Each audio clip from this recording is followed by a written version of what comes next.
A proposed constitutional amendment at the state capitol could change how Oklahoma funds public colleges and universities. The measure would allow lawmakers to temporarily freeze, suspend, or withhold state appropriated funding. Fox 25's Christina Santiago spoke with the author of the resolution and a lawmaker who opposes it. House Joint Resolution 1037, filed by Representative Gabe Woolley, would allow lawmakers to temporarily freeze, suspend, or withhold state-appropriated funding from public colleges and universities through a joint resolution. Representative Woolley says lawmakers could pause funding if they believe a university is using state money in ways that violate the Constitution or state law or support DEI policies he calls divisive. Any funding action would be limited to a maximum of 2 years and would automatically expire unless lawmakers take additional action.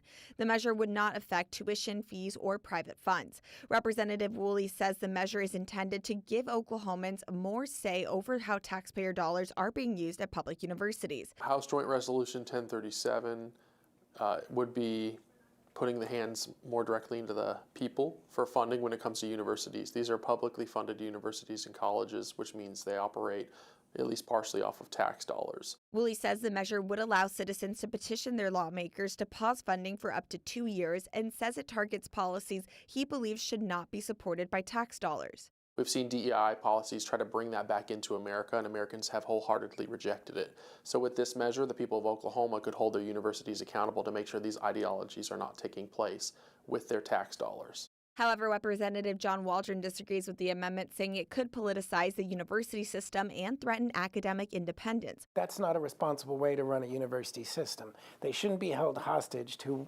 whatever a particular group of legislators believe in a particular term. Waldron says colleges and universities require stable, long-term funding to provide quality education and serve students across the state. It took us decades, more than a century, to build up this system of universities, colleges, community colleges.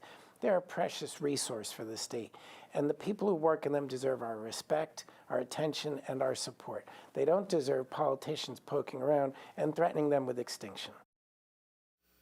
That was Christina Santiago reporting. The resolution is eligible for consideration beginning February 2nd.